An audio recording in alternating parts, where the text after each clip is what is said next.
You know how Redmi phones usually go? Same formula, small upgrades, new name, move on. But the Redmi Note 15 4G feels like one of those phones where Redmi quietly said, okay, let's stop chasing numbers and let's fix things people actually complain about, and let's not fix things people actually complain about. Yeah, they did fix things people actually complain about, because this phone is not trying to be flashy, it's trying to be reliable. Big battery, familiar performance, solid camera, and just enough upgrades to make daily life easier.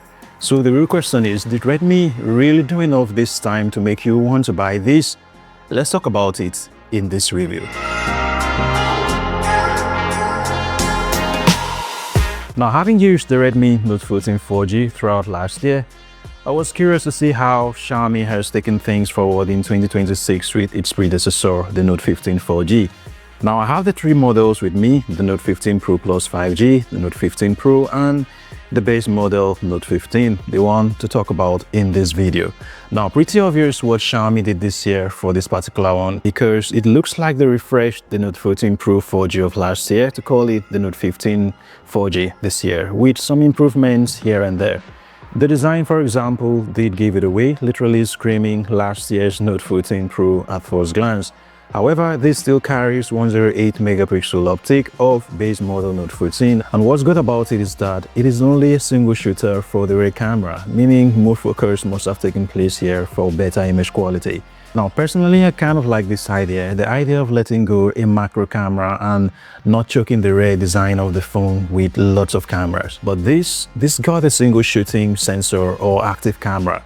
More on the camera performance later in this review, or you can equally skip to the camera section if that's what interests you more. The next thing you also notice is the display, 6.77 inch, and that the Note 15 carries a 3D curved AMOLED display, just like the Note 14 Pro, with added 12 bits color depth. And it gets pretty bright, like 3200 nits peak brightness level, like brighter than last year's model. And this is useful for outdoor visibility under scorching sunlight. And yeah, you still do have your basic Type-C charging port, stereo speakers that gets pretty loud with good soundstage thanks to continuous use of Dolby Atmos feature. And last but not least, no 3.5mm headphone port this year, which is kind of understandable given the phone is 7.9mm slim, weighing less than previous model.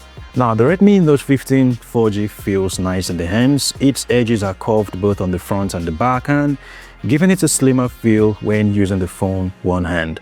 Now, some people prefer the flatter aesthetics on the latest phones. Personally, I still find the curvy phones to be aesthetically pleasing, and that, my friend, that is what makes this phone looks more expensive than its price actually suggests.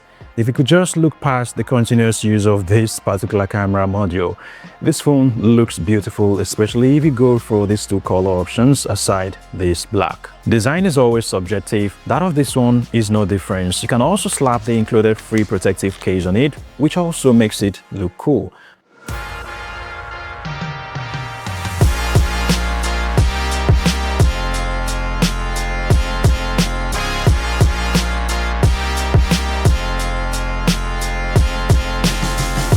And then there is a display, a big AMOLED panel, smooth refresh rate, vibrant colors thanks to 12-bit color depth, and DCI P3 color gamut. This is one of those screens where you unlock the phone and immediately feel comfortable watching or streaming content on it. Now, scrolling feels natural, watching videos feels immersive, and outdoors brightness hold up better than expected. This is classic Redmi strength. They sure do know how to give you a good screen at this price point. Now, let's talk about performance, because this is where expectations need to be set properly. The Redmi Note 15 4G runs on the Helio G100 Ultra processor, and here's the honest truth. This is not a big performance upgrade. In fact, if you're familiar with last year's lineup, you will recognize this chip. It's basically the same class of performance as the G99 Ultra.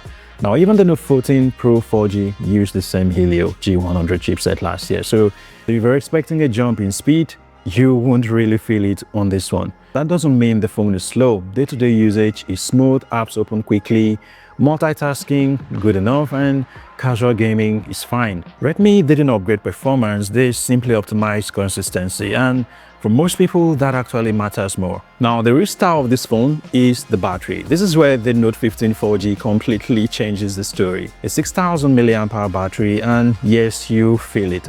This is the kind of phone you charge at night and forget about during the day. Although charging is still done with a 33 watts, so it's not breaking records, but with this battery size, you don't really mind. The 108 megapixel main camera performance looks good. Now this is not a camera phone trying to impress reviewers, it's a camera meant for real life. Daylight photos look sharp, colors are natural, details are clean enough for social media and everyday use. The Redmi Note 15 4G is not for spec chasers, it's for people who want long battery life, a good AMOLED display, reliable performance, a camera that won't disappoint, and a phone that just works every day. So if you're coming from an older Redmi phone, this will feel like a solid step forward. However, if you're expecting a performance leap from last year, that's not the story here, but it's about balance. The Redmi Note 15 4G doesn't try to impress you in the first 5 minutes, but after a few days of use, you start to appreciate it more, and sometimes that's exactly what a good phone should do.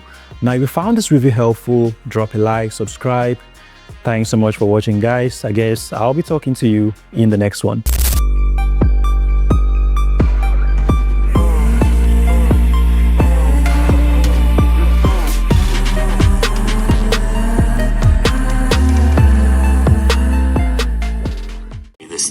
Is built. Day 1, 3 p.m. unplugging the phone for the first time after being charged at 100% and updated to the latest version of the Color OS. So let's see how long it lasts before I need to charge it again.